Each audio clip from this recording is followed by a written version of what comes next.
All right, guys, we're live. Good morning, Sal, Patty, Bubbles. How you guys doing this morning? Doing good, man. Good, good. Sal, how about you? Feeling It's better? okay. It's a good day today. You look good, Ubats. Well, today we got on two guests. Me and Sal thought we wanted to bring on Patty, who had reached out to us because his family was deeply involved with the mob. They were associates of Fat Tony. They knew Frank Lucas, Sonny Franzese, and many other people as well.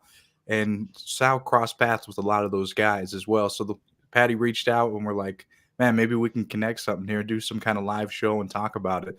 And then as we were talking, it got mentioned that he grew up in Bubbles area, so where Bubbles is from. So and he knew a lot of people that Bubbles knew. So we're gonna bring on Bubbles and just kind of do a whole show about it. So that's the whole outline of this show. And yeah, let's just get into it. Sal, do you have any questions you want to ask Patty first? Well, I think, his background, because he lived up there in that unique area, that sort of Italian Harlem, they called it, you know, and his dad, which was older than I was, he was probably familiar with all the early drug dealers, and the amount of money that he must have made probably was incredible. And so I guess Pasquale, who's really would have been very young, in the early 70s, probably heard the stories about guys like Johnny Echoes, Ernie Boy, Fat Gigi, Tony Salerno, and how they really had a control over that little neighborhood. It's pretty amazing. So as we get into this interview, of course, the most important part of this, I think, is what impact did it have on you, Pasquale? Growing up in and around that lifestyle. Basically, it was. This is what the whole thing was. I got to start from a point because you got to understand how this went through.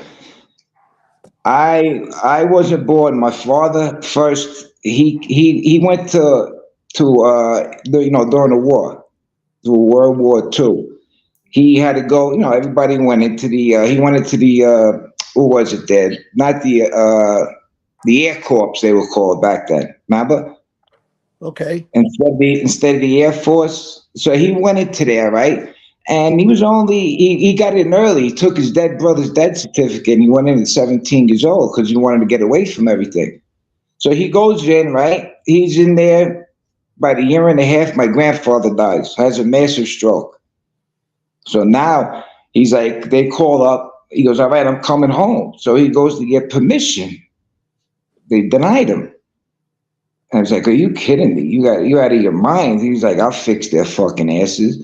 And my father was good. Go, will you make you sleeping? He go put his uniform on. And he hitchhiked home from Atlantic City to Harlem to go see his father. So then when that was all up, they were looking for him. And he made them catch him. He said, I'm not going back. They got to catch me. So they caught him. In 44, they caught him. And he got a 5-year sentence. And then he came home. And they started again in the 40s when they came home. That's when they really started revolutionize everything, Well, Patty, I think it's important for the viewers as well to know who your father was. Like, what was his full name and his nickname and his brother's name?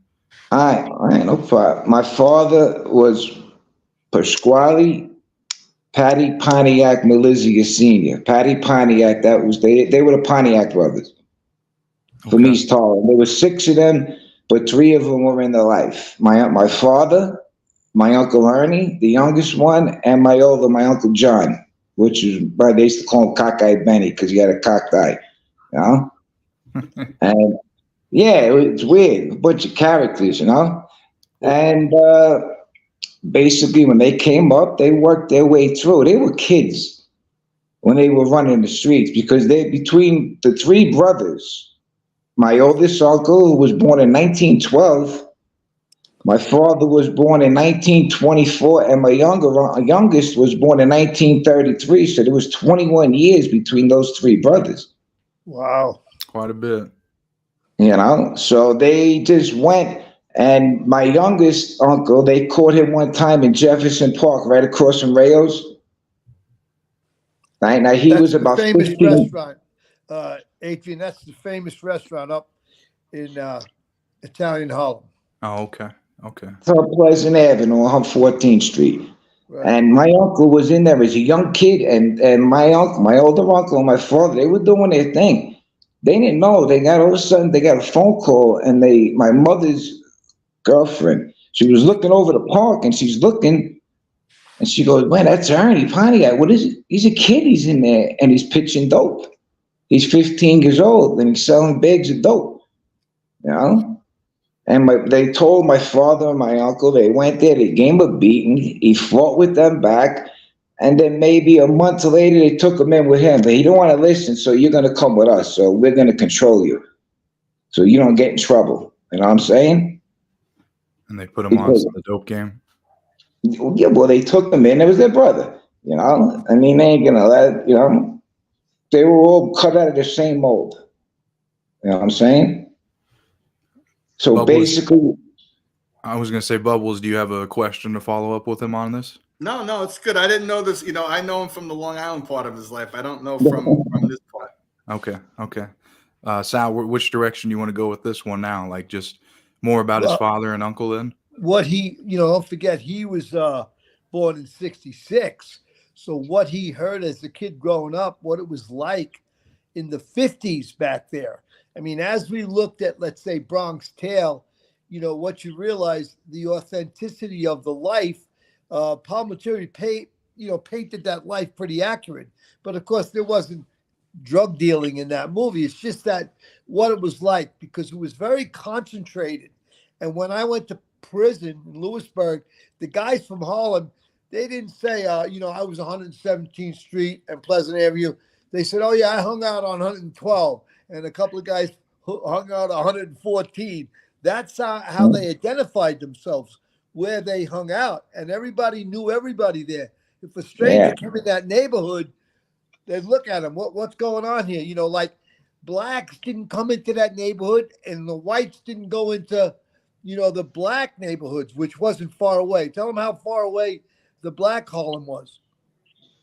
Not far at all. Maybe a mile and a half. Right. Lennox Avenue started over there. Right. 30 Lennox Avenue. Huh? Yeah. And you didn't go in those neighborhoods unless somebody brought you in, if you didn't live there. No, of course not. Right. Vice versa. You didn't go to nobody else's neighborhood back then. Right. I mean, even in your own neighborhood, wherever you live, whatever block, they would know right away, because when you say, where you from? And you're from Harlem, I'm from 116. And a lot of people go, what's a hun? Excuse me, 116. Right. That was our way. So we knew right away, and then if you refer to anybody, you refer to them as their nickname or, what's fucking Louis Lump Lump doing over there? No, he's a purple. This guy is here. This is with this crew. It was so small, that area. It was all clogged in, 6-block radius crammed in. Yeah. And the law enforcement, they couldn't do anything there. They would stick out like a sore thumb. So they got away with this kind of stuff for years and years. They really did. Well, Patty, with your fathers and your uncles and stuff, they eventually got associated with mob guys and stuff. And so after their father came home from prison and then he started dealing again, at what point did they start getting connected with like mob guys or associated with them? Well, back then, when my father came home from Leavenworth, his friend they was all three of their friends, but basically he was my older uncle's friend. He was a legend in Harlem, and he had control of Harlem back then. His name was Danny Lesser, Lessa. His nickname was Muzzy. What does that mean? I don't know. I tell you the truth, I never know. Only thing I knew about him, that this is going to sound crazy what happened to him. He died in the late 60s. He panicked. He didn't know how to swim. And he was in 2 feet of water. And he drowned. Really? Yeah. Was he a lot older or something? He was like my older uncle's age. My uncle John. He was born like in 1910, 11, but he was the man back then. And he liked my father and my uncles, and they were grooming them, you know? Hmm. So when they were getting closer with these mob guys, what did that do for them? Did that enhance anything? Did they give them protection, or who? What? Why they want to associate with the mob guys?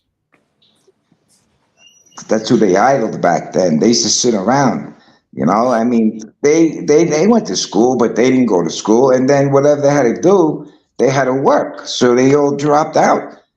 And, you know, and they would just be around the neighborhood and it'd be like, take this guy, like back then, Tony. They had my father and my uncles. They were running numbers for them because they lived on the block. Everybody did it, you know. And So by that's how Tony, you you're get talking in. Tony Salerno. Yeah, that's how you get in. Yeah, Tony was right down the block from us on 115. You know. And so I remember you told me a story on the phone that your dad was giving him money for like Christmas and stuff too, as well. So Yeah, because that was pretty much his rabbi. Tony loved my father, you know, and he had him and my father had a certain understanding because if you ever see things and you hear things about Fat Tony, he used to always say, "Leave the junk alone, go steal." Mm. You remember that, Sal? See, Sal's Yeah, looking at that. but he took the money anyway. Of course he took it. What do you think? He's not going to That take was money? that was like Foxy giving Gotti money. I'd give Foxy money from the drugs. He didn't want any part of the drugs, but he passed it along, and they Of didn't course. talk about it. They they didn't didn't have talk a No. problem. No, and then they'll bet it in one bet, you Yeah. know, because even on Pleasant Avenue there was more shit going on there. You had card games going on, you know, you had shit everywhere going on, you know. I remember as a kid, my mother would send. I was a kid, I remember, and she would send my brother and say, "Go get your father. It's time to eat." And he would go across the street by 117, adjacent from the bar. There was a club upstairs. They had an apartment up there. It was called The Hole, and that was the gambling spot.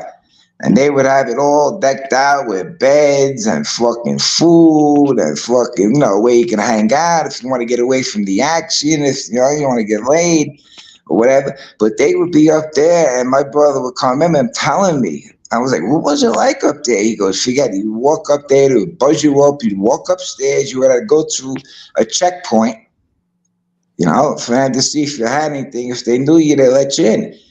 Money all over the place, on stacks on top of the table. They'd be playing for 3-4 days, you know." Damn, and them gambling joints like that. Wow. Yeah, yeah. Remember, you know, before Atlantic City, there was no gambling anywhere. So the only gambling that took place was run, you know, by the mob families in each borough, Queens, Brooklyn. But the guys in Brooklyn and Queens, they did not go up there to Harlem that often. Unless you knew somebody, you weren't going up there. Not basically a lot for some reason Brooklyn and the Bronx and Harlem they didn't get along. You know, Right. they always had something to say about each other. I used to laugh. You know. I will say too, here in a couple minutes, we'll take some questions from the viewers. So if anybody got a question they want to ask me, Sal, Bubbles, or Patty, and just let us know and just comment because we'll get to them here in a couple minutes. But go ahead, Sal. Looks like you're When gonna say you were something. like, say, 13, 14, 15, you started to realize your dad, first of all, he had a lot of assets. He had a couple of houses. He had money. You started to realize he was involved in something. But how did he explain his involvement? Did you know? Well, Did you know who the wise guys were in the neighborhood? of course they did. I knew them all. There you go. You know, and back then, in those days, it was a Lucchese too, but it was more of a Genovese hold because you Right. had Fat Tony up there. But you had the Lucchese's down there. You had Big John Amento and all of them. You had Big Tough Joe Rayo. Remember Joe Rayo? Vince Yeah. Rayo's brother. Oh, He yeah, was we with heard all the, those guys. Yeah. yeah, him, all them guys. I mean, that place was, forget it, was such an area where it was everywhere, you know? And they were all, it was like funny to say, people say, what's on First Avenue in Harlem and what's on Pleasant Avenue? On First Avenue, you had all the wise guys, the 116th Street crew. And when you got to Pleasant Avenue, you had nothing but drug dealers, degenerate gamblers, loan sharks, number runners. You know, it was nuts. Yeah. Okay. Well, I'm going to take a few questions here, Sal. Let's see. So, mob stories. He said, Big Rich in the building. You know him, Patty? He says, Oh, yeah, that's my man, Richie. he says, salute to the Pontiac brothers. Yeah, hey, I was on his show for a while. Salute out there to the Power Hour, my man. Ruckus Radio. Let's see. We got a Patreon subscriber here, Sal Dean. He said, Monty's in the house. Hey, man, Yeah, how's good. it going? Yeah. Monty? Who's Monty? He's one of our listeners. Oh, that's just his last name. I think maybe he's going by because Montgomery. Tracy says, "Hey guys, thanks for tuning in, Tracy." Morsi boy, he's sending us some more products. Sal, he says, "Good morning, friends. Thanks for tuning in." They send us gifts. These people. They send us hats. They send us shirts. Yeah? Yeah. I was going to show you something, but here, I got this hat for years. Let's see it. Let's see. Could you see it over here to this camera? Hold on. Maybe Put it on your head. You gotta earn this hat, right? Watch this. Pleasant. Oh, it says Pleasant Avenue Veteran. Is that what it's supposed to say? Here, go a little bit to the left. You got it? Yeah, we see it. Yeah. That's pretty cool, man. That's my friend that has the company. My friend Walter. Yeah, I got the shirts and everything. You know, I got all kinds of knickknacks. You know? Yeah. Let's see. Sal, your old neighbor, or Eddie says, "Hello, Sal from Howard Beach." Howard Beach. Yeah. Hey, Eddie, how are you? Leon says, "Morning, everyone. Morning." Morning. Well, our regulars. Oh yeah. Oh. Let's see. Tracy said, "All is okay. Still a little nervous. Not as much as last time we spoke." Oh, maybe they're just talking about between each other. But she's gonna go meet Michael Franzese. She said. Oh, good. Oh, yeah. Good. That'll be good. Let's see. Morsi boy says, "Sal is looking sharp as usual." Hello, Patty. And Bubbles, maybe meant to put. Yeah. My dad says, "Good morning, gentlemen." Hey. Good morning. Let's see. This is to give people, a real insight because you were born in '66. So by the '70s, it just started to change a little bit. Of course, by the time you were about 15, 16, a lot of those guys were in prison. That's when I met them in Lewisburg. The only one that was on the loose. I had to laugh. Was my father. Oh, okay. He was on the loose. Yeah, he took off in '71. Him and my uncle at the same time. Tell the listeners about your dad making that escape out of West Street, the house of detention. No, that was my uncle. Okay, but still, your uncle. That was amazing. Yeah, well, my father was involved. That's where the money came from. No, it was in.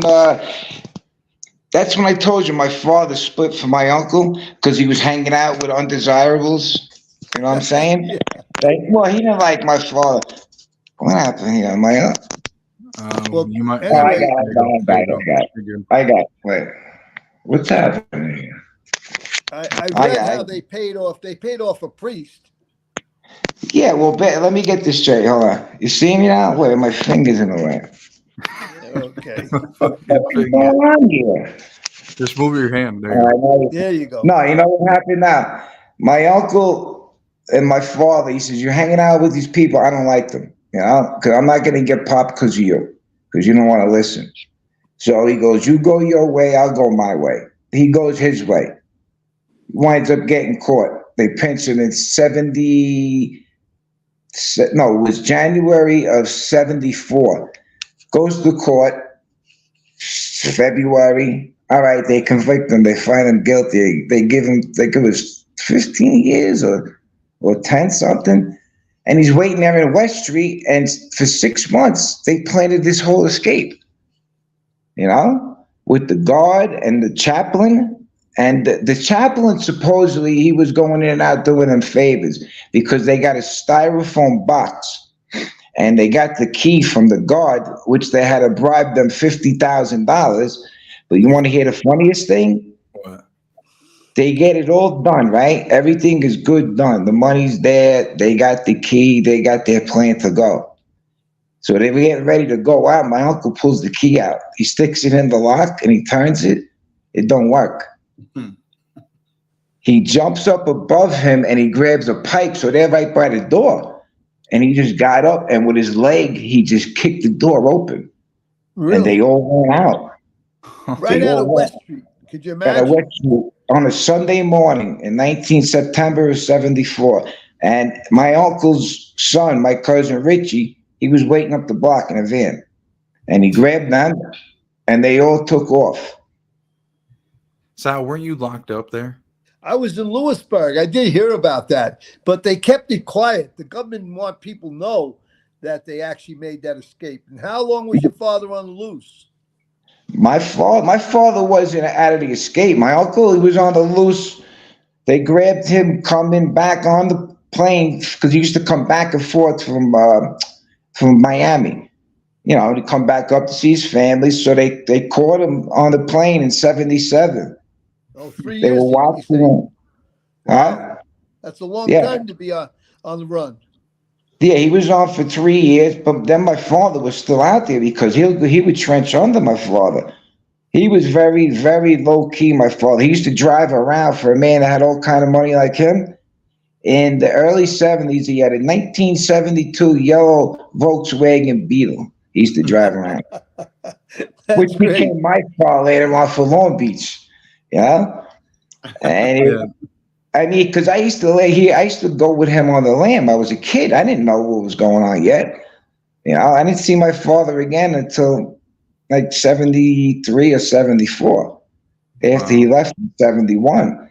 Wow. So every weekend I used to go with him. My mother would come sometimes or they would take me. And I remember going, my brother used to take us, and I can remember being in the car and always making turns and him looking in the rear view mirror. And I just, you know, like, what's going on? We were starting to realize, you know, as a kid, you know, and something that takes you 10 minutes to get to it takes you 40 minutes. No, I'm serious, man, because my father was yeah.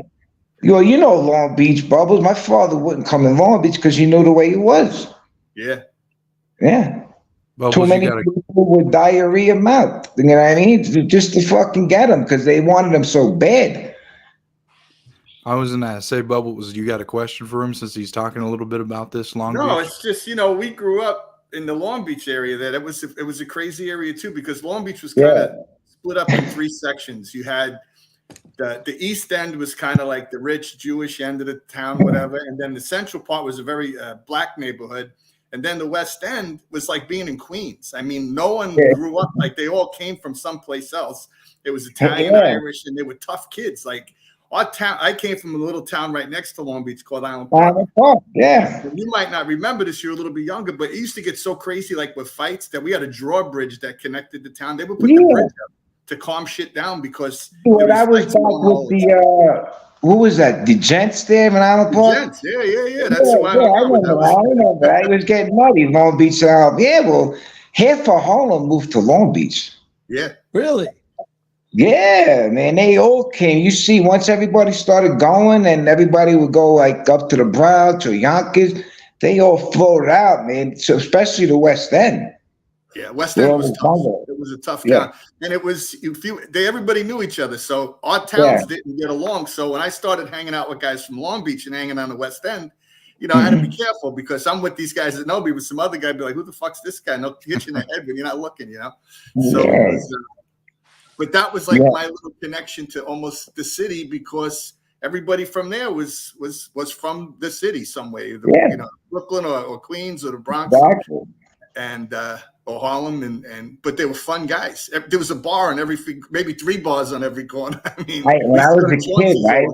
Yeah, that's where I used to work. I worked there as a kid. My brother got me a job. He was really good friends with George Pyle, Kenny McGuire. And he hated Eddie Leslie, couldn't stand him. And I was 15 parking cars there, man, making like $50, $70 a day, man. That was a lot of money. We hustled back there. Yeah, we all did shit. I Yeah. bartended. So I bartended in Island Park at a place called the Nightclub, and it was right across the street Nightclub. from. You remember the Oh, nightclub? really? And then there was a place called Rumors. It was yeah. That was what's his name's place, Rennie Leone.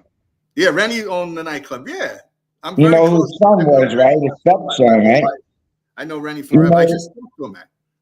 Yeah, you know who his stepson is, right? No. The one of the greatest rock drummers around, Michael Portnoy. I didn't know that. That's his stepson. You didn't know that? No, his nephew and I grew up from kindergarten. I mean, we literally grew up. We were in kindergarten together, and we got close. And then he started. I started there when I was 17.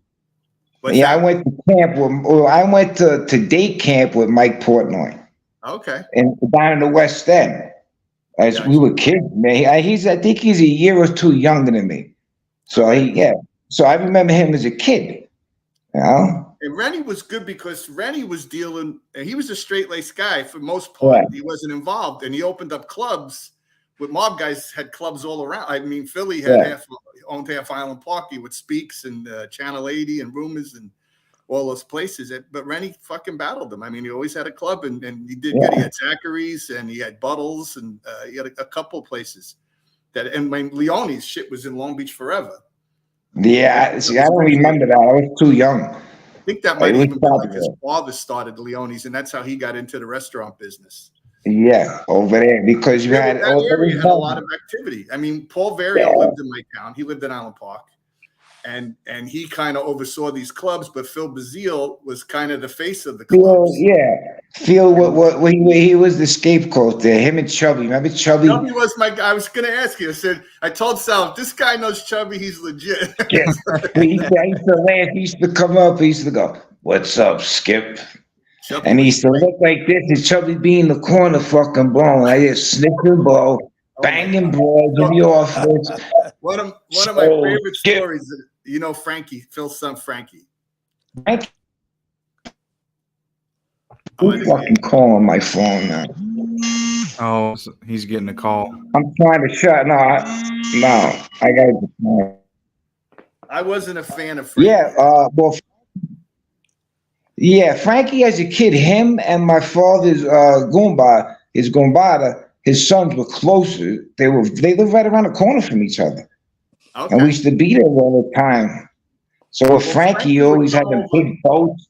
He'd come over to the nightclub like a hot shot with like 3 girls with him, and he'd sit at the bar and he'd put a fucking gun on the bar. And this isn't some local bar. This is a nightclub. There's hundreds of people. Yeah. You don't bring it. And then he orders drinks, and he doesn't want to. I'll put it on my tab, but I'm like, Frankie, you don't have a fucking tab. So I call Rumors to get Chubby. I'm like, Chubby, Frankie's acting like an asshole. All right, I'll be right over. And then Chubby would come over. And fucking one night, Chubby came in. He's like, because he had the gun. He's like, what the fuck you doing? He slapped the kid across the face. I'm like, holy shit. But Chubby was no bullshit. Chubby was tough. The only time I seen Chubby back down was the first year I worked at Channel 80 and we were parking cars there because if you were to get a job like that, you had to know somebody. I was going to make money there. But I remember Paulie Vario just had died. Okay. All right, it's in 88, summer of 88. And I'm sitting out there, we're parking cars, so there's like big fucking Mercedes pulls up. And this guy, you know, medium height, gray hair, and then a big dude, you know. And all of a sudden they walk in and they're in there. 10 minutes. All of a sudden, I'm standing there and I see Philly Bazile fucking trotting out of the joint. Jumps in. Remember the little the white Mercedes Benz he used to have? I think it was a 380. I don't remember it. Too bad. Right, he jumped in that, right? Takes off, right? All of a sudden, I see this other guy walking out with the gray hair, right? And this big guy found him, and he hears Chubby from behind. Yo, Pete, I'm sorry, Pete, baby, everything's going to be all right. Don't worry, we're going to get that to you. That was Peter Gotti in the front. I never knew him before that. And that's when they were shaking them down. They were taking it over. Oh, okay. And Philly ran away. And that's Chubby there with them. Yeah, I didn't realize that. So that was shit. My father knew all of them. You know? Well, I was going to say, back in the days, he was also a good friend. He used to meet every week at Lenny's Steakhouse. Remember Lenny's Steakhouse? Yeah. He used to meet Johnny Dio there, my father. Oh shit! See, there's another connection, Sal, That's a right there. good Sal name. knew him I in learned prison. that name from Sal. I didn't Yeah, know that. We've never been together. Johnny D. Diaguado. What was Yeah. your father's relationship with Johnny Dio then? They You were must have probably knew him. pushing the Banya, man. What else? That's all my father did. Yeah, well, Really, either that, bookmate, which they always did. You know, they loaned their money out, but then that was their main thing. Well, You how know? did your father's business Yeah. impact you as you got older? What did you do to make a living? Actually, believe it or not, I went in high school. I was 16 years old. I went to BOCES. Yeah, They me too. pushed me that way. And they were, because they knew I wasn't going to college. And I think, I was just making it in high school. I didn't want to go to college, So they were like, go to school, learn how to do that. And eventually they got me into Local 3. Oh, the Electrical Union.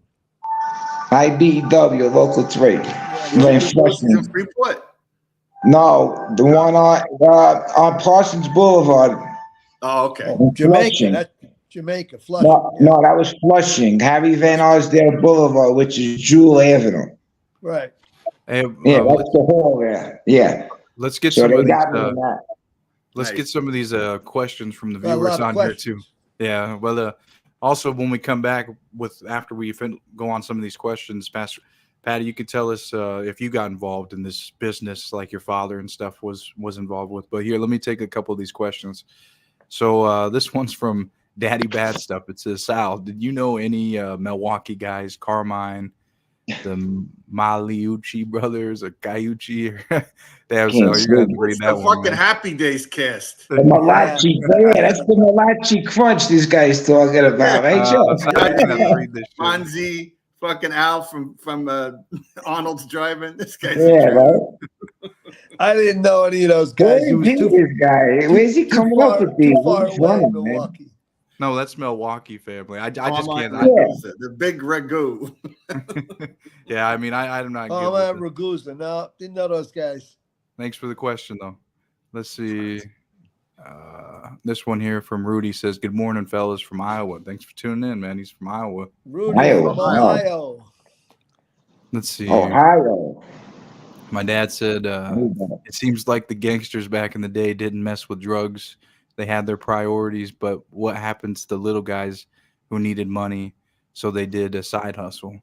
Yeah, there was always side hustles, you know.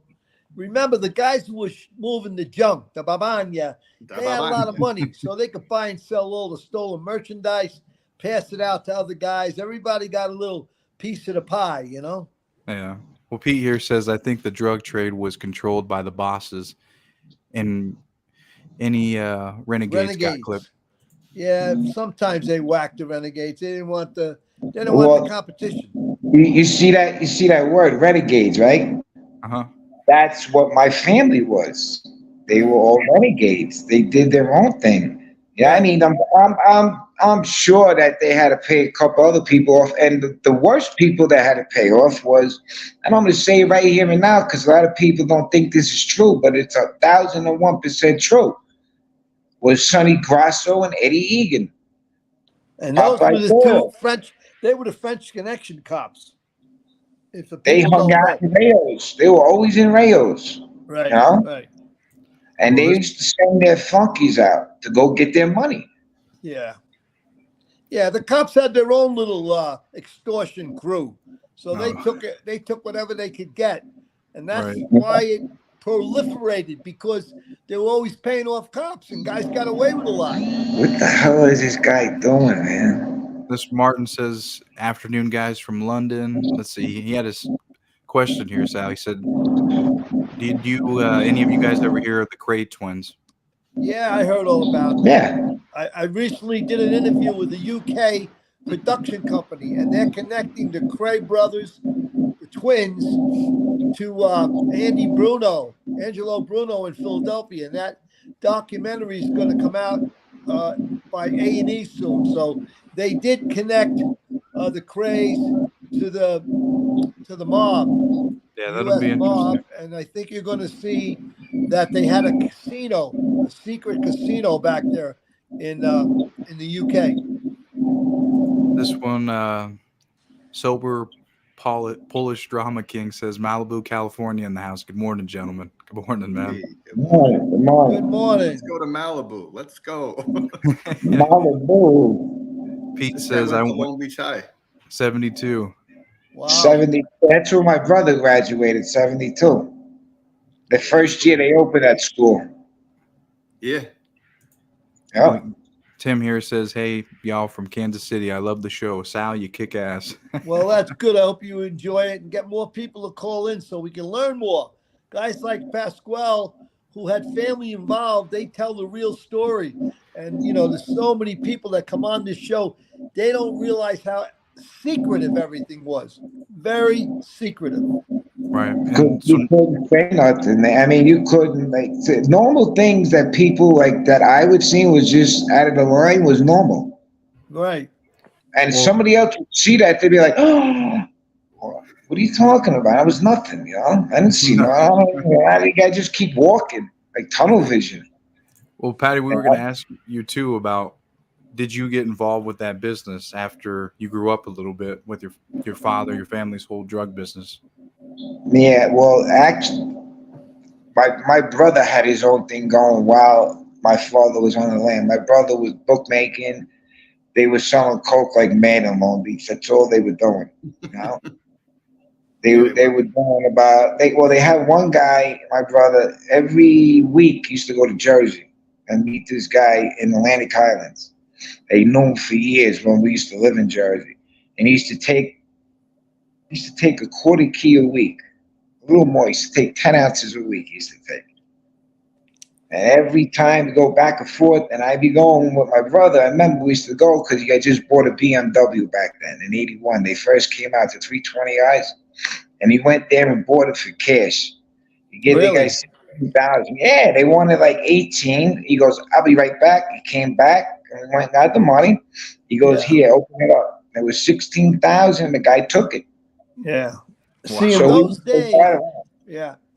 days, heroin was the drug of choice in the 70s. When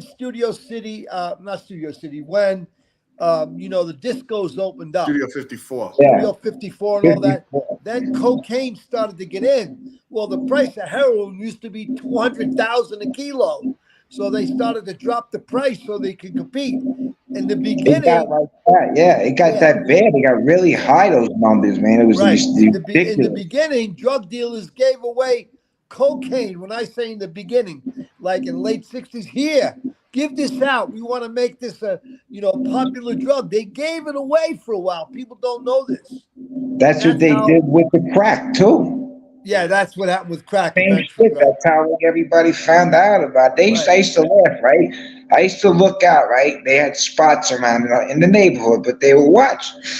And every time they had a new package, they'd come out in the middle of the block of 117 between Pleasant and First, and they would take like 2 or 3 bundles, 30 bags, 20 bags, stay in the middle of the street and throw it up like feed, like pigeon feed. Give it away. So you want to see people running, man?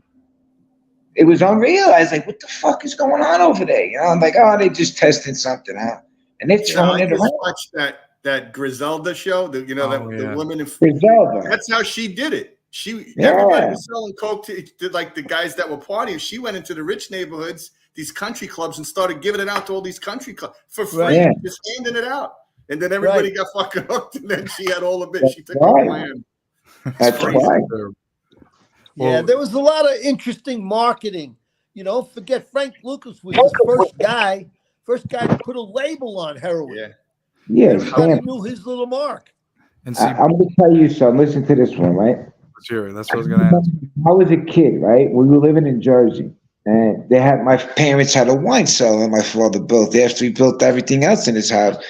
So I'd be down there as a kid, walking around through the cellar.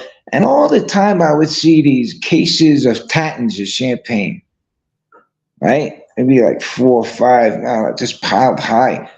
I remember one day, I can still remember asking my brother, and I go, why? I said, Mom and Dad, I said, boy, they must like this Tatons and shit. And he was laughing at me. And then years later, you know what he told me? He goes, all those Tatons that was down there, that wasn't champagne. They were in the bottles. They were shipping it over. And they were plugging the bottles up, and sticking it in there in the cases and shipping it over. Damn, man. Yeah, they were creative. They were all the shit they Yeah, had. They moved drugs. It was nuts. it had to be like that. I mean, even in my house in Jersey, my father built so many traps in his house. It was unreal. Secret traps. What? I could still go into Harlem, right? And I could go in the buildings, like on the avenue where I live, like 325 and all this. There's probably still traps in those buildings to this day. See, That'd be Bubbles fucking- used to come to my house and go into the basement. Yeah. We had a kid from California to be playing with the go-karts. Little did he know, under the furnace, I had a secret trap over there. It was a whole bunch of cash. Yeah, Laying Yeah. there. I left the cash there. Right underneath. It's like I remember years when my father was first starting, he was building traps in the first apartment where they lived, which was 327 on the corner of 117th Street in Pleasant. And my mother one day, she never forgets, she told us a story. My brother was a baby. I wasn't even born. My father had his friend. His friend Biff was a carpenter, and they were going all around into all the friggin' dynamites, and they were building traps, and my mother seen what was going on. She says, "Get that shit out of here." She goes, I'll fucking rat you out," she told my father. I don't want to be. Yeah, yeah. She used to tell him that all the time. "You get my kids involved, I'll kill them. I'll kill you." Yeah. See? and see, and after we cover like Frank Lucas, your stories with him, and Herby Sterling, and there's another one I was going to ask you about. Like, we're going to talk about more about the effect it had on you, your family, and why, and what effects it really had on you overall, and just the whole family aspect of it. And that's what me and Sal really wanted to get into with you as well. But before we do get into that, I know you had your family had a story with Frank Lucas, Sonny Franzese, and Herby Sterling. Can you go into Sperling. those? Herbie Sperling. Sperling. Okay, just one at a time. Yeah. Who do I start with? That's funny. Who do I start with? Which one was maybe Herby? All right, Herbie. All right, this is what I got to get this thing straight. Hold on, my hands are about falling asleep. No, it's hard. Okay, this is what happened. My uncle, after he got recaptured, right? They sent him to Lewisburg. So he went there like late 77, 78. So he winds up, he never knew Herbie before. I mean, he heard of him, but he never knew him. And he wound up going in there, and he winds up running into this Herbie, hear from each other. So they wind up, liking each other, and they started hanging out with each other. So we used to go up there every month from like 1988 through 92 when my father came out. And we used to go visit Herbie with his two sons. Herbie's two sons, well, he had three, was Guy and Nicky used to come with us. There was his oldest son and his youngest son. And we used to go up there, and these two, one was if anybody knows how Herbie was like, my uncle, the rest of the one that escaped, my Uncle Ernie, he was just as worse or crazier, And they would sit up there, and they would call us up there. And we go up there to drive the 3.5 miles, and we would go there, "What's up? All right, we need you guys to go drive here." Now, it was a funny thing because we would fly. Herbie's two kids were petrified to fly. They would drive. So we would get on a plane and go where we had to go and see who we had to see. And then we would wait around and then come back and then go see that. This went on for freaking years, until my uncle finally came home. He left. Herbie died there. He died in Fort Devens. But my uncle came home in 94. My father came home in 92. So from there, but what I didn't know for years that Herbie and my uncle, my father never knew this. They had Herbie's sons and my uncle's sons. They were moving packages like crazy in the 80s. You got to know the history, Adrian, of Herbie Sterling. Okay, he was the toughest Jewish drug dealer, and he got life. When he went to get sentenced, the judge talked to him, and he told the judge, "Look, I don't care." He was really rude. He was brash. He said, I won't even take my shoes off. He said, well, Mr. Sterling, you better consider taking your shoes off because I'm going to give you natural life. He got 848. Yeah, the first Natural prisoner life. ever to get natural life. And you know who the first? I mean, that's a funny thing. You just mentioned that, right? You know who's? There was another person that got that same sentence as Herby, and he beat it on appeal, and then he came back in jail, and he was from Pleasant Avenue, Now, who was and he's that? still in jail. Ernie Boy, Oh, Abamati. I was in jail with Ernie Boy. I played football He with was him. the first guy, the guy ever to beat an 848 on appeal. Yeah, he's still in though. He went back in. Yeah. Damn. He was the youngest drug dealer up on in the Harlem crew. He's part of the Purple Gang. Yeah. Yeah. All the purples came through. You had your young purples, which were like Maddie, Gigi, Gerard's, fucking Arnold, Funzi, all them guys, you know? Johnny Echoes. Johnny Echoes, but that was in the early to mid 70s. But then you had your purples later on. Right. Yeah, I didn't know those guys. Yeah. Michael Meldish, Joey Meldish, Frankie Biserto Jr., my father's good friend, Donnie Tafaro from the Bronx. There was a whole bunch of them. See, that was like a rite of passage. If you came, because that's what they called it. What happened now? You could get in with the drug dealers. I'm going, what the hell's going on here? Yeah. You lagged out for a minute, but here we go. I'll fix that. We can just. So you could get in with those guys. Okay. If you grew up there. I'm laughing. My hands are falling asleep on this thing. I'm moving around. Well, what about your story with Frank Lucas, Patty? Let's hear about that one with your father, I suppose. All right, hold on. Let me get this straight. No, actually, it wasn't my father. Well, it was my father, but this is what happened. After my uncle, he broke out in 74 from jail. So they were on the run and he was going back and forth. And he went to my father and he put in an astronomical order, you know? And then, my father just give it to him, just bring the money back. I don't know where it was going to go, you know? He gave him 22 pounds of babanya. And I never knew this. I found this in an article.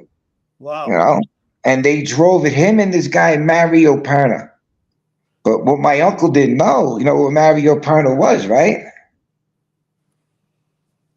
He was a confidential informant. Oh my God. He was wiring up back in the days and listening and the devices and everything. You know, and he was the one that my uncle broke out. So right away they were following him, but they were leaving my uncle out there because he was the mastermind. He was the last one to be caught out of all of them 6 guys. One was the guy from the French Connection, the old man. Remember with the car that he played? They used to call him the Frog. That was his nickname. Well, how much money was 22 kilos then? I remember my father was telling me back in the 60s, they were getting one pure key. It was anywhere between 95 and 100%. They were paying $12.5. Could you imagine? And on the street, Adrian, it was 200,000 before they cut it. Because I used to pay 5,000. They made 2 keys out of the one. Yeah, you could take that whole key that it's almost 100% pure. And I don't know how they do it these days, but I remember in the days we would go with somebody and we would give them something, and they'd be like, well, "What's it hold?" I says, "From what I'm hearing, it holds a 5." You can You can step on it 5 times. So if it's 30 grams to an ounce, you can make 150 grams out of those 5 grams. It was an incredible amount of money. I mean, it's nothing to make 20, 30, 40,000 a week with a little bit of dope. A little bit, that's it. Yeah, all this shit, they used to get so much shit. That's like I was saying back in the day. I never really fully understand it. It took me years. And I still didn't find out, still stuff out there that I never found out. You know? So much that goes into it, really. Yeah, but I was trying to be kept away from it, which I was to a point. Yeah. When my father came home in 92, and him and my uncle, it was like a total different animal back then. So what did you do in 92? How'd you make a living? I was working with local trade. I was working in the city. I was working mostly. I used to go back and forth between 30 Rock. I'd be downtown, 100 Church. I used to bounce around. So basically, I used to do that, and I used to do my side thing. I bookmaking, running numbers through the neighborhood and all that shit. And then when my father came, I remember him. He was calling and everything, and I was like, "You're coming home, right?" And he's like, "Yeah." And I says to him, I says, "Look, don't even start thinking because it's not. It's a total different world. How many You years haven't had been he, out." How many years had he done when he got out in 92? He did 13 years, 9 months on a 20-year sentence. So altogether, if you add up all the prison time he did, how many years do you think he put in prison? In prison or with paper too? Whatever. With paper? All right, you're looking at, I'll tell you right now. He did 5 years from the army, or the way they call it, the Air Corps back then. Then in 57, he got a 10-year sentence, but he did 5.5. They did. Right, that's 10. And then in 1980, he got the 20, and he did 13.9. Yeah, see that in 1980, Adrian, you got 20 years. You had to do 13. When I went in 74, and you got a sentence, you only had to do a third. Then then the government raised the time. He must have been 66%. Yeah, he must have been 30 years in prison. Well, yeah, just about, yeah. So was it worth it? That's the bottom line. Was it worth it? It wasn't, after what it did to everybody and what happened. And I mean, I was just, my father, the way he just bought things, and I never had no regard. Let me run this and make a thing out of it. Like with the garbage company in Jackson Township, his friend loses the garbage company in a card game, and they wind up buying the friggin' place. 2 years later, Six Flags opened up, and whatever you call it, bought it all out. Waste Management. Yeah. Imagine that shit. And my father, what the fuck? None of it was worth it, Patty. That's what we're getting at. I mean, there was money there, don't get me wrong. I mean, it was great with the money, but after the damage that it did to everybody. And I'm talking from my father's days to recent with my cousin, my youngest cousin, my cousin Chris. He was the one that killed Michael Meldish. So how much time did he get? 130 years. How much? 130 years. He got 40 years, 3 life sentences plus 10 years. And where is he now?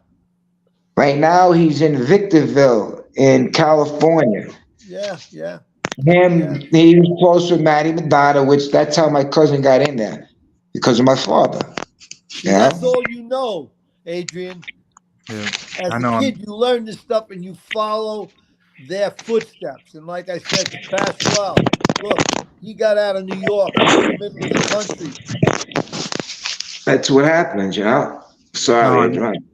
Oh, no, you're good. I was just going to add in on that. So, yeah, there was a lot of money, power, and respect that came with it, but the after effects of having your father involved with that, just your whole family, really, man, there's so much time that you missed out on with them. Just the constant worry of them running away and them getting busted by the cops and having enemies come after them, or pissed off, or just doing all kinds. It's ridiculous. I mean, that was what I forgot to tell you in the beginning. When Sal remembers, remember they were kidnapping in the 60s. They were kidnapping all the earners. Oh yeah. And they were all these guys with the fake FBI badges and shit. Yeah. And they kidnapped a bunch of guys from the city. 2 of my father's friends, they got 2 of them. The first one they got was a guy named Whitey Marsh. They took him back to the house, right? They put a gag on him and a blindfold. He got out of it, and he wound up making these guys, so they killed him and they cut his head off. You see, in those days, there was renegades, guys that were with nobody, and they would go kidnap an Italian guy, a maid guy, and hold him for ransom. Then they realized they could kidnap drug dealers, and the drug dealers weren't going to report it, and they just shake them down. That's how Angelo and John Gotti got famous, by killing this McBratney guy. Oh, yeah, it wasn't over a murder, or it was just over, because I know he took the money, that guy, right? Well, yeah, but he McBratney was involved in kidnapping Italian guys, and Gambino himself said, "Look, somebody's got to go get this guy." And so when Angelo and John killed him a year or so later, they went to jail. I was in Lewisburg when Angelo got there. He became a hero. A hero. Vario and Johnny Dio, they all Joe Armone, they all looked at him like he's the next coming of a wise guy because Angelo wasn't made then. And that's when it began to change. It all changed. It changed. Like my father used to say, he goes, they'd offering him that button. He goes, why should I take it? You know, well, there's once you take the button, if you don't come in, they'll kill you. So you can sign your own death warrant. You're better off without a button. To that, you know, it was just like I got to make all this money. I got to kick to them. I got to run here. I got to run. No, I was going to do my own thing, which they did. Right, do your own thing. You don't have to. You know, you don't have to bend down to anybody. Oh yeah, maybe because my father was always smart like that. You know, I am not. They're not getting a hold of me. Where I'm staying hands length back. And I'll deal with them, but I'll stay hands length back. I was lucky enough to see through that in the early 70s. And, you know, Cataldo asked me, look, come do this murder. You'll get made. And I realized I don't want to be made. People left. No. They don't understand. It was more dangerous to be a made guy than not. Yeah, you were better off being an associate. So nobody, you were held to somebody, but not like if you were made. The whole life changed. And your dad was in the middle of it. He saw it. Seen everything they all seen, you know, between all of that and then my other cousins and my whole family, it was like unfucking real, the scams that were going on. I mean, I had, even though my other father's brothers, right, they had their kids, right, but they educated them all. They sent them, you know, to college and everything.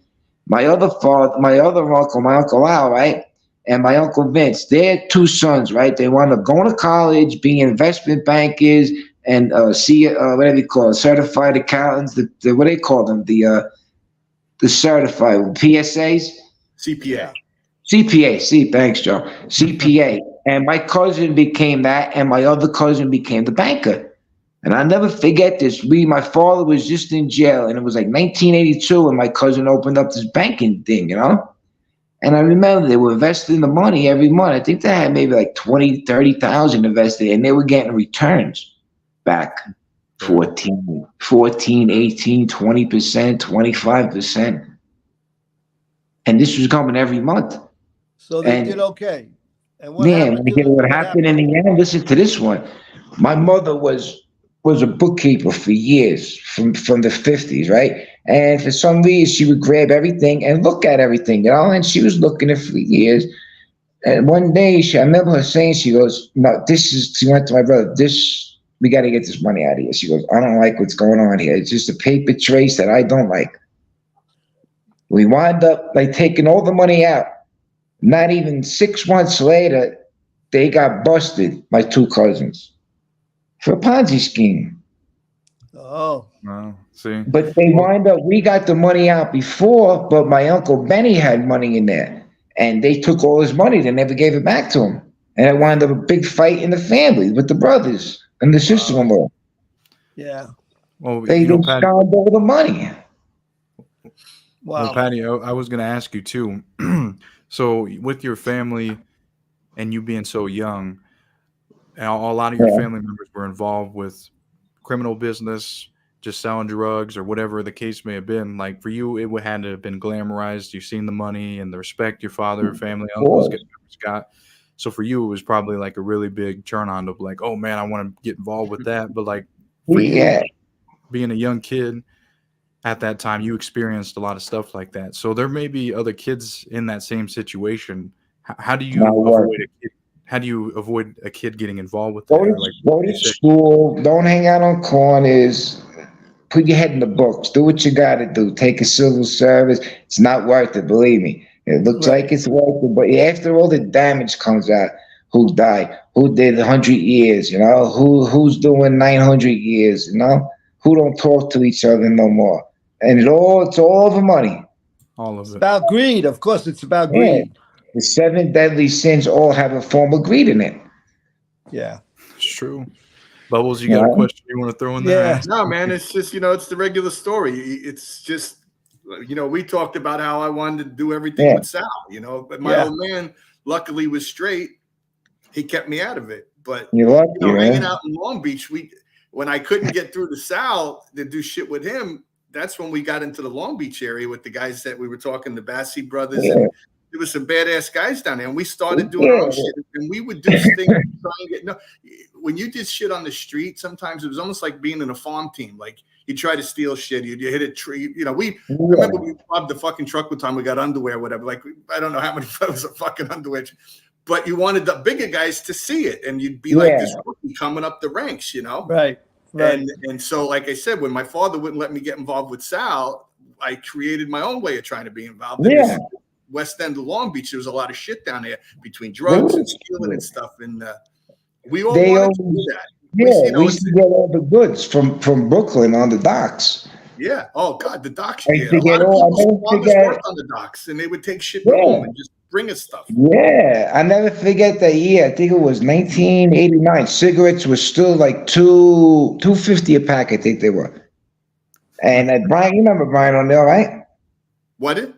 Brian O'Neill. You remember Brian? Yeah, absolutely. He was the one who came to Long Beach, and he came with a truck. Okay. Like a little rider truck, and he must have had a couple of hundred cases of these cigarettes, the Marlboros.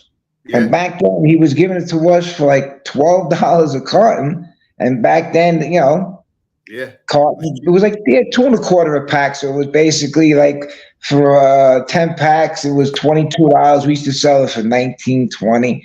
But we would sell them all. But that's even $1 or $2 back then was a lot. Yeah. And cigarettes. Everybody smoked then. Think of the inflation. When I had the Sinatra Club in '72, we had guys bringing cigarettes up from North Carolina. They paid $1.10 a carton, and Jimmy Burke would sell them for $2.50 a carton, $3 a carton. That's it. That was insane. Inflation today. Look at that. When I smoked, they were 50 cents a pack. That's what I remember. I remember buying them. We had. I don't know if you remember, Joey. Remember we all had one of the only coffee spots down in like in the late 70s on Arizona Street. There used to be a coffee shop called the Arizona Coffee Shop on the corner of Arizona and Beach Street. Okay. It was right there, and we were there that was our building, and we had it there for years. And I remember a pack of cigarettes. I remember it being about 75 cents, $1. Yeah. Well, I remember the machines, the cigarette machines. You pull the fucking. You didn't have to worry about ID. You just went to a machine. A machine. You can't do that no more.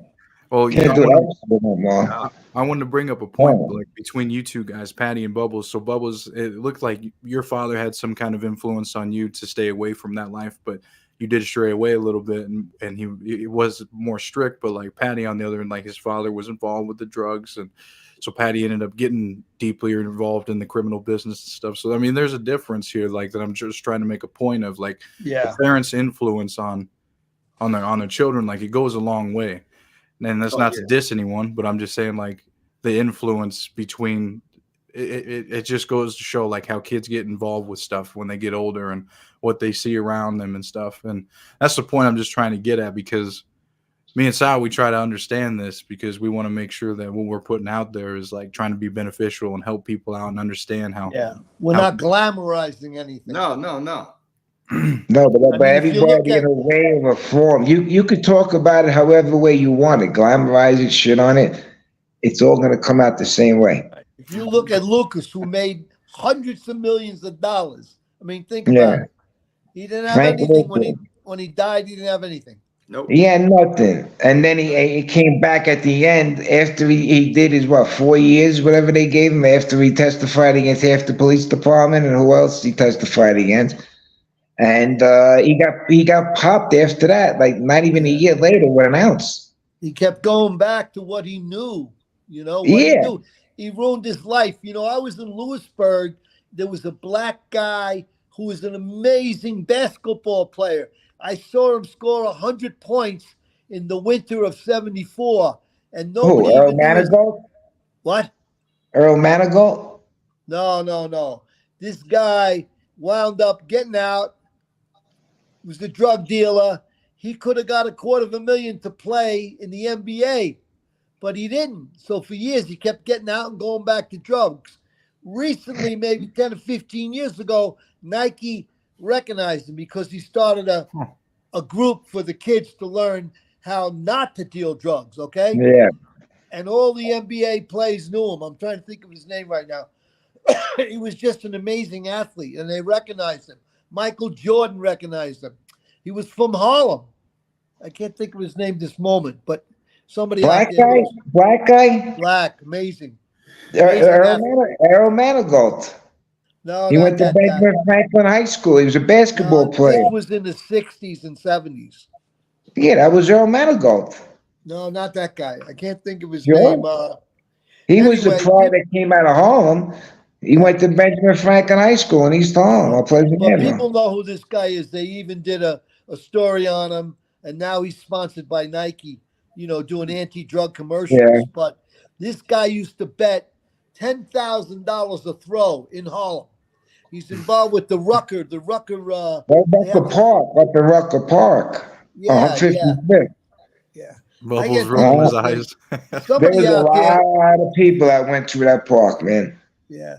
Somebody out there will tell me his name. I forgot his name, but I watched him play.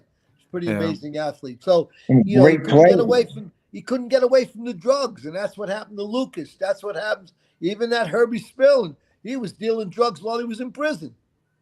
Money is so easy. Well, my uncle and them fucking sick bastards, what they were doing. And not even if my father found that, and he blew a fucking cork. And he let my uncle have it. He goes, "You knew I was fucking broke and cocksucking you and fucking send me an envelope?" He was pissed at him for years. Yeah. Well, we see these stories. It's an easy way to make money.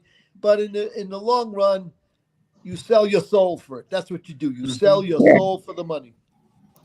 I was going to go through a couple of these questions real quick. Yeah, go ahead. Let's see. Oh, his name was, I think his name was Pee Wee Kirkland, if you ever look him up. Oh, okay. Right? I know you're talking about Pee Wee Kirkland. I've seen him on the documentaries. Yeah, an amazing Skinny, athlete. tall. Yeah. Pee Wee Kirkland, yeah. I know. He was from West Harlem. Big drug dealer, yeah. Sal, this guy, his name's Doug. He said, "Hi, Sal, and everyone. First time chiming in. When I was in high school, I'd see Johnny Poplia in Hamilton on Hamilton, Ontario. Okay. At high school cafe restaurants called Rankins. He'd gamble with Mr. Rankin rolling dice. Let's see. I can't even see that, man. I'm not even going to. It's got a cataract surgery last week. I'll read it. Globe Monitors was 2 doors down on the corner of Street. High School was right on the block. Delta SS Globe was read that, but Colantino's place. Hangout for the crew. Globe Motors. I've heard of that. Somewhere in a movie or documentary or some shit. He said we all knew what place that place was growing up in East Hamilton. I hung out with Mr. Colleton's son, Nicky, when I was 16, 17 years old and had a early or 70s Mercedes. So someone in that area, yeah. Well, thanks for chiming in for the first time. That's pretty cool, man. We get a lot of information. About all this shit that goes around, all the stories, a gazillion stories, Yeah, we hear stories. We give the public a better understanding on how it was, because the truth is, in the 60s and 70s, crime was easy. You didn't think that it was difficult. You didn't care about what the price was. You just saw that great amount of money, and it was such a great temptation, big temptation. Yeah, but back then, true, like they used to say, you get 10 years, you do 3.5, 4 years. It's like a revolving door going in and out. Yeah, you had to do a third of the time back then. Yeah. And the government got smart, and they changed the sentencing. Yeah, that's what when my father got picked with my uncle in 57, they threw him in fucking Atlanta, the penitentiary down there. Right. That's where they did their time down there. My brother used to go with my mother and fly there. They used to take a 2-engine plane. You know, he was throwing that joke in there earlier. Bubbles, you caught on to Happy that. Days gang. wow. With Vernon Shirley. Yeah, we heard you there. Where? The Milwaukee story. Oh. But I was still laughing when I was listening to you and Sal talking at one time. Where was this tracks you guys had in, where was it, the Hamptons? West Hampton, yeah. I'm thinking you were from West Hampton, and Sal's telling me you're from Long Beach. So I'm going, wait a second. No, yeah.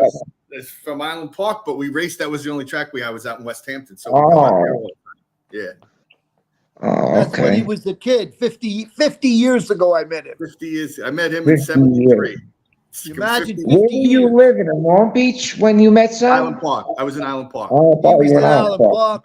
And I lived in Island Ozone Park for 60. I was there. Were you in the Corporated Village or you in? No, I was in. They call it North Long Beach or Bonham Island, whatever they call it. By Shell Creek Park on the other side. That's north. Right down the block from Shell Creek. Yeah. And Custom you grew up Bakers. there. Remember Custom Bakers? Exactly. Custom My Bakers was in cousin my owns. backyard.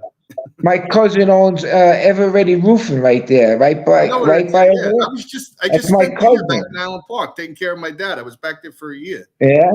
Crazy being back in town. That was nuts. It totally changed, man. Yeah. So, that area was rocking over there.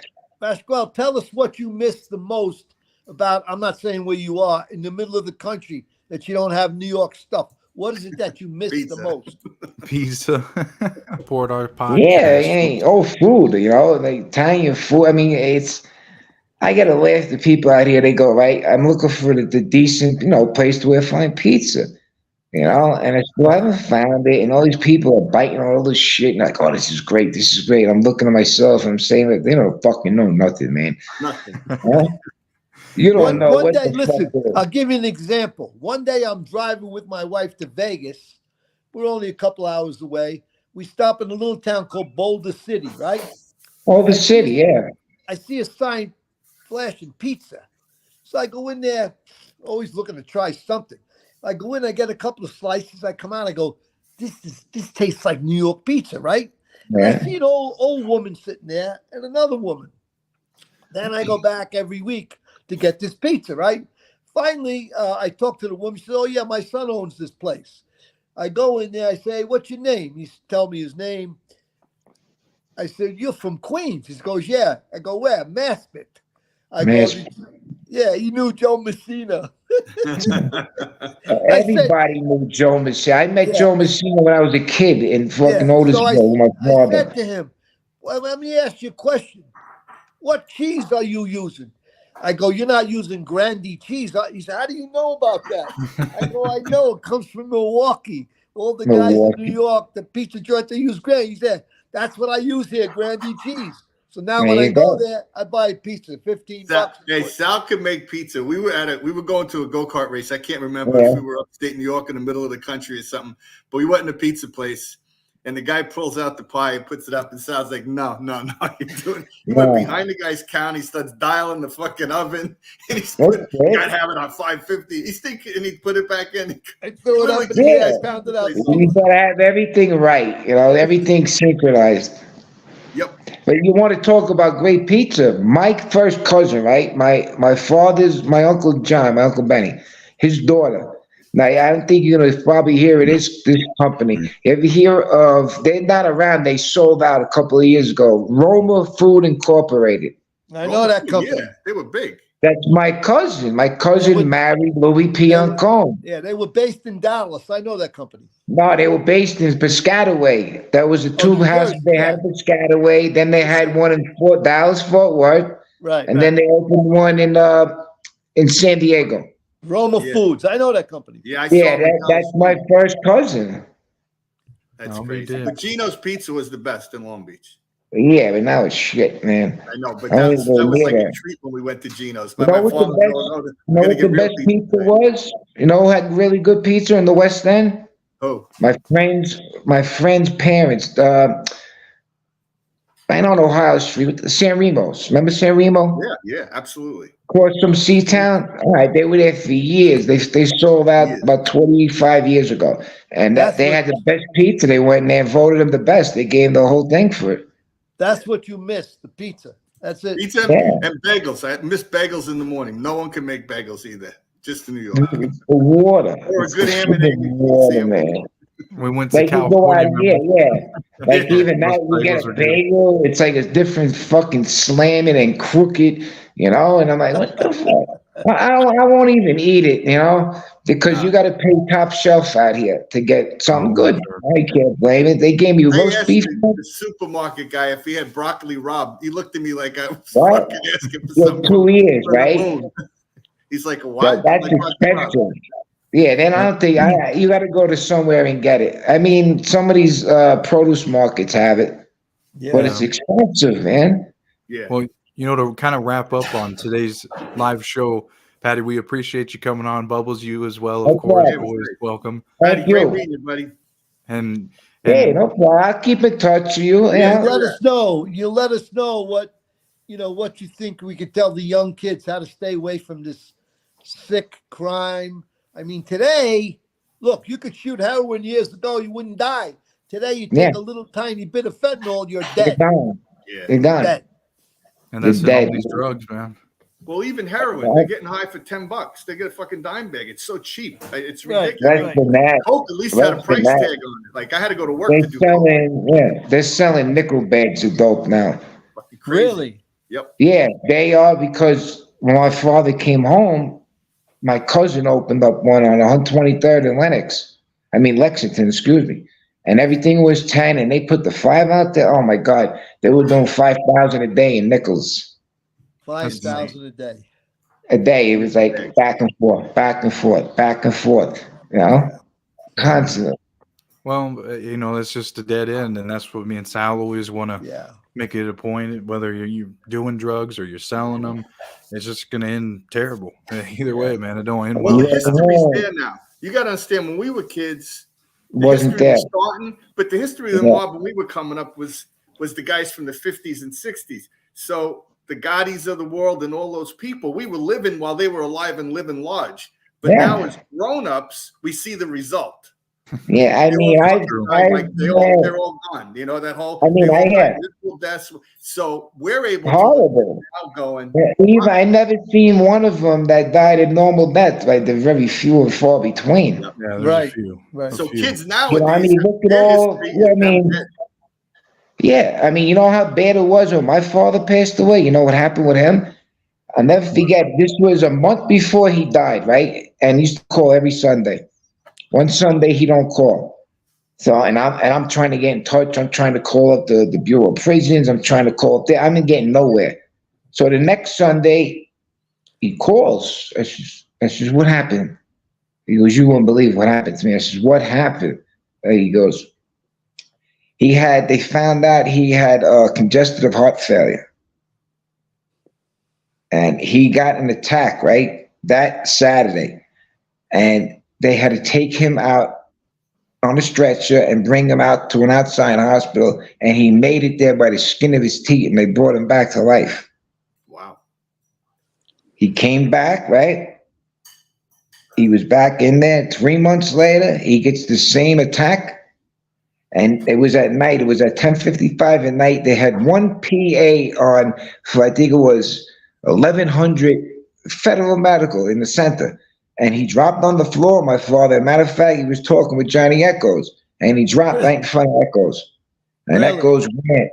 Echoes went to go get the doctors and everything. They waited 45 minutes. They left him on the floor. Which prison? This was Federal Medical Center, Devens, right outside of Boston. It was brand new, that place. He just went there he was in Fort Dix, and then they brought him there. Did Echoes die, or he's still alive? Echoes died. He died right after my father, Johnny. He's dead. Johnny died, I think it was 2018, Wow. I think he died, because Herby died the next year, Herby Sterling. They did a lot of years, those guys. They did a ton of years. I mean, just I had to laugh. I mean, this like my uncle and Herbie, they were like two devious motherfuckers, like planning and like, what the fuck are you guys doing between years? You got 900 years in, It's not good. I'll tell you though, real quick, the funniest guy I ever met in my life was Fat Gigi. He was a funny guy. used to call him Sal. It was Fat Gigi. Yeah. That Gigi, man, he used to laugh. My father used to say, "Does this guy ever stop fucking eating or talking?" Oh my God, the guy was Louis Singhalese. The guy was Yeah, great. And Gigi. I got cigars in the prison in '74. I go out in the yard while everybody's running around the track. I give Gigi the cigar. He would make love to the cigar. Yeah, he was indebted to you, Sal. Yeah, he told me stories. He was great. I go, if I could tell stories like this, that was 50 years ago. Now you Certainly, I are. never thought I'd be on a podcast. Yeah, he was. Yeah, that's what I'm saying. And he back then. What was that? The story when he came out of the club on Pleasant Avenue and threw the guy all the money because his fat ass didn't want to go there. I really logged out. He paid the guy what 20,000 for a $10 ride. Yeah, that's the story about going to Yankee Stadium. I told that Yeah. story.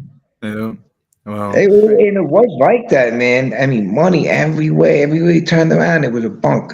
I was a kid running into bunks. My father, I'm telling you one more. My father had a habit of stocking all his money in the fucking freezer and then he used to roll it in tinfoil and fold it up nice and stick it on the back and I everything, learned you that know? from Sal. I learned I, that from I Yeah, put it in peas and carrot boxes. I put Yeah. it. yeah. And I remember as a kid going in there and my father be looking, and be like, what are you doing? And I'd only catch me in there and I'd be halfway to a package and I'd like, 100 stacks and stacks and stacks. But all what are you kinds gonna of do? hiding You're a spots. kid. What are you gonna do? You're not gonna look at it when you're a kid. I was young, man. 10 years old, 9 years Yeah, old. yeah, Yeah. Crazy. yeah. My son was small. He went in the freezer. He heard the ice cream truck coming. It was like good humor, and he took Yeah, $100. Went out there, a and the hundred guy didn't want dollars. to take the Wow, money. He didn't want to take the money. buying the whole neighborhood. Yeah, Mr. Softy, right?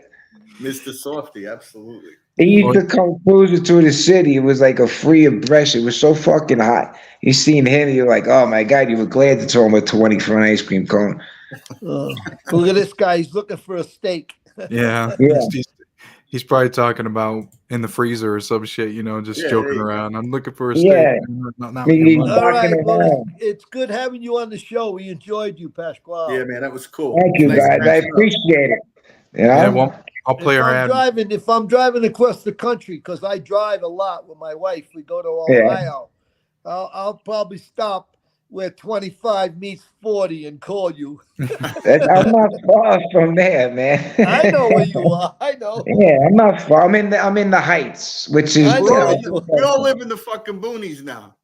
no, I'm not in the South Valley, but it's from where I used to live. It's a total different land out here. I'm like, oh my God, Of course. Yeah. the way Yeah. these people I'm look in at the you, south. and they're so incompetent. They can't. You give them something to do, and they're like, how do I start? Where do I start? What do I do? And I can't take it. I walk away. You know? Well, here I'm gonna play our ad before we All I gotta right. go. we My head out. computer's dying. I gotta get on the road. All right, All right. Bubbles. Get We'll on see the you. road, Take Bubba. care, On the guys. road. Great meeting you. Sorry, Good I'll talking, speak man. to you to Sal. If it's all right, I'll give Sal my number to give to you. Absolutely. Vice I versa. got it. I Right? got it. We'll get you connected. Yeah, all Items right. that you can purchase. All of these items can be found in the video description below. The first one is Sal's book, The Sinatra Club. You can get this personally autographed by Sal. The next one in our hottest seller is the 1972 Sinatra Club playing cards. Back in Sal's Mafia days, he opened up his own social club named the Sinatra Club. Many mobsters would come to this club, even when there were all-out wars going on between different families. They would come to the Sinatra Club and play cards. Some of the mobsters that played with these cards were John Gotti, Dominic Cataldo, Tommy DeSimone, Foxy, Jimmy Burke, Willie Boy Johnson, Tony Roach, Henry Hill, Joe DeFede, Danny Fatico, Gene Gotti, Peter Gotti, Joey Scopo, and many more. We're selling each one of these cards for $10 a piece. These cards are limited, we only got 1,000 of them. The next item is an autographed picture of Sal from his Mafia days. Another item is the Dinner with the Mobster card. You can get this autographed as well. This was an event that Sal had hosted in the past. We also got the Ubat's production ticket from an event that Sal had hosted. This is also autographed. The last item we got to offer is Sal's book, The Sins of the Father. Again, you can find all these items in the video description below. Well, thank you everyone for tuning in. If you haven't checked out our episode we posted yesterday, we posted one about John Gotti and Dominic Cataldo getting upset about Sal and Foxy robbing some drug dealers and how it it led into a couple deaths and stuff. And then also I posted another interview with the Chinese mobster. So all you got to do is just go to our YouTube channel, check it out. All those videos can be found on there. And we'll see everyone next week. All right, Pasquale. I went off for a second. I'm going, which one? And I left